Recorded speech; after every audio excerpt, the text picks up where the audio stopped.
আমি চ্যালেঞ্জ করে গেলাম, আপনাদের যদি পিতৃ পরিচয় সঠিক থাকে এসআইআর আটকে দেখাবেন। চ্যালেঞ্জ থাকলো আপনাদের, চ্যালেঞ্জ থাকলো আপনাদের। ভারত হাঁটছে খালা মমতা, সাথে কয়লা ভাইপো, আর পিছনে এই সাপেরা এগিয়ে যাচ্ছে। এসআইআর মানছি না, মানব না। আরে যত পারেন চিৎকার করুন। 21শে জুলাই আপনার সুন্দর হিন্দি ভাষণে ধর্মতলায় বলেছিলেন एसआईआर करने नहीं दूंगा, लड़के लूंगा, घिराव कर दूंगा। कहा हुआ ममता बनर्जी, हुआ आप क्या करेंगे? आप एसआईआर भी चालू हो गया, घर घर में फॉर्म बांटना भी शुरू हो गया। 11 तारीख का बाद फॉर्म वापस आना भी चालू हो जाएगा। 7 फरवरी वोटर लिस्ट भी आ जाएगा और आपका रोहिंग्या और बांग्लादेशी मुस्लिम घुसपैठिया वो कहाँ जाएगा? আপনারা জানেন কয়েকদিন আগে তোলাবাজ ভাইপো, যাকে কয়লা ভাইপো বলা হয় আদর করে, তিনি আগরপাড়াতে এসেছিলেন। বলেছিলেন বিজেপির নেতারা এলে বাপের আর ঠাকুরদার সার্টিফিকেট দেখতে চাইবে। আমরা আজকে এসেছি হাইকোর্টের অনুমতিতে। সিঙ্গেল বেঞ্চে আটকাতে গেছিল মমতা, পুলিশ হেরেছে। আমাদের 2 ঘন্টা টাইম দেওয়া হয়েছে, 3টে থেকে 5টা। আমাদের বলে দেওয়া হয়েছিল এই সংখ্যার বাইরে লোক আপনি নিয়ে হাঁটতে পারবেন না, মাত্র 1000। আজকে ডিভিশন বেঞ্চে গেছিল। আমাদের এই কর্মসূচি আটকানোর জন্য আমি যতক্ষণ বক্তৃতা করছি ততক্ষণ ডিভিশন বেঞ্চ এখনো অবধি কোনো অর্ডার দেননি, সিঙ্গেল বেঞ্চের রায়কে বাতিল করেননি। আমি শুধু জানতে চাইছি তোলাবাজ ভাইপোর যারা লোকাল তোলাবাজ, Nantu and company, Nantu and Ghantu, আমরা তো 2.5 কিলোমিটার হেঁটে এলাম। আমার বাবার এবং ঠাকুরদার সার্টিফিকেট বিরোধী দলনেতা থেকে নীতিশ পণ্ডিত মন্ডল প্রেসিডেন্ট, কারোর কাছ থেকেই তো চাইতে কেউ এলো না। তোমার দেখা নাই রে, তোমার দেখা নাই। এইসব ফাঁকা আওয়াজ দিয়ে কিছু চটি চাটা মিডিয়াতে লাইভ করা যায়, মাঠে দাঁড়ানো যায় না। আমিও সিপিএম এর সঙ্গে লড়তে লড়তে এই জায়গায় এসেছি। আমাকেও ধমকে কোনো লাভ হবে না। 11 সালের পরে আসা ভাইপো মাল হাত কেটেছি আমরা, কই খাচ্ছ তুমি?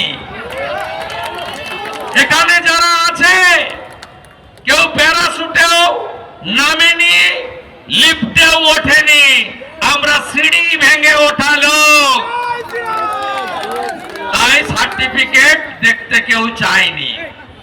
কলকাতাতে বাবা রাস্তা বন্ধ করে কয়েক হাজার রোহিঙ্গা বাংলাদেশি মুসলিম অনুপ্রবেশকারী 540 কিলোমিটার আমাদের বাংলাদেশের বর্ডারে বেড়া দেওয়ার জন্য এই অনুপ্রবেশকারীদের পিসিমা, খালামা মমতা ব্যানার্জি ভারত সরকারকে জমি দেয়নি। আপনারা যদি ইতিহাসটা পর্যালোচনা করেন, কথায় কথায় টিভিতে, বক্তৃতাতে এই তৃণমূল প্রাইভেট লিমিটেড কোম্পানির বিভিন্ন স্তরের কর্মচারীরা, কারণ এটা কোনো রাজনৈতিক দল নয়, এটি একটি পরিবারবাদী প্রাইভেট লিমিটেড কোম্পানি। মুসলিম লীগ 2-র মতো সরকার চালায়। মোহাম্মদ আলী জিন্না, মোহাম্মদ সুরাবর্দী যেসব স্বপ্ন দেখেছিলেন, সেই অসম্পূর্ণ স্বপ্নকে পূরণ করছেন খালা মমতা ব্যানার্জির নেতৃত্বে এই চোরামুলিদের সরকার। এরা আজকে বলে যে বর্ডার দিয়ে যদি অনুপ্রবেশকারী ঢোকে দায়িত্বটা ভারত সরকারের। আপনি আগে জমিটা দিয়ে দেন। মোট 4000 কিলোমিটারে বাংলাদেশ ভারত বর্ডার আছে। কোন কোন রাজ্য আছে? মিজোরাম আছে, মেঘালয় আছে, ত্রিপুরা আছে, আসাম আছে, পশ্চিমবঙ্গ আছে। পশ্চিমবঙ্গে কত কিলোমিটার বর্ডার? 2200 কিলোমিটার বাংলাদেশের সঙ্গে বর্ডার। কত কিলোমিটার বেড়া দেওয়া সম্ভব, অথচ জমি দেয়নি এই রাজ্যের সরকার? 540 কিলোমিটার।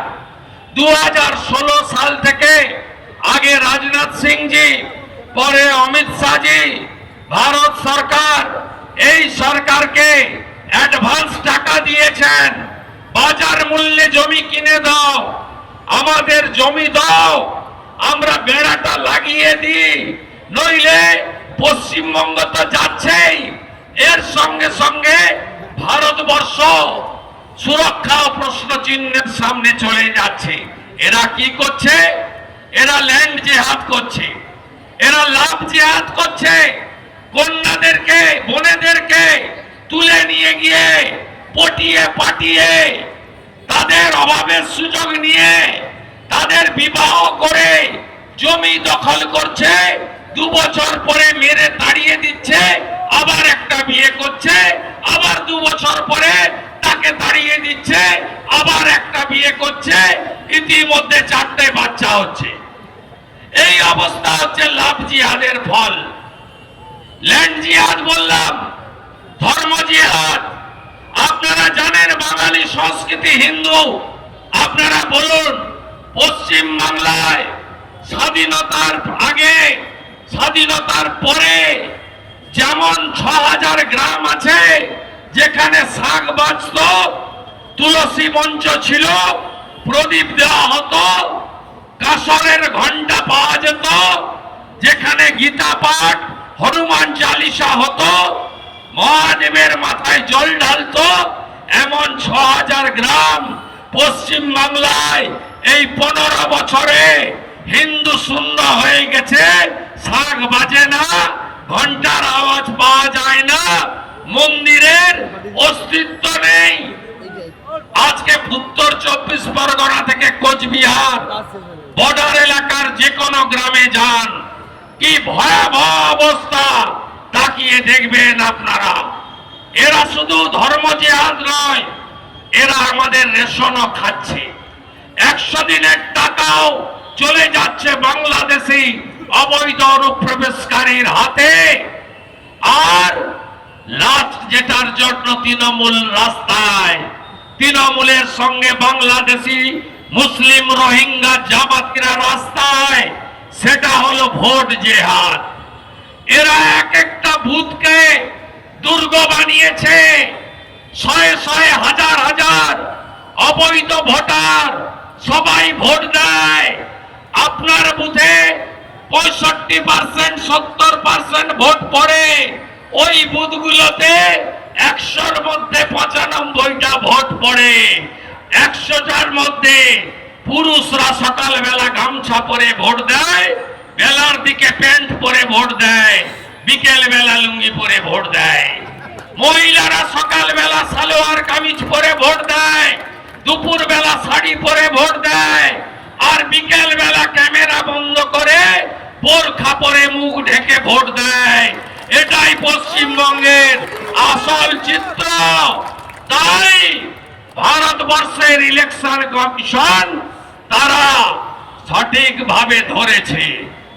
আপনার বাড়ির আশেপাশে যদি চন্দ্রবড়া পাওয়া যায়, কেউটে সাপ দেখা যায়, গোখরো দেখা যায়, চিতি দেখা যায়, আপনারা কি করেন?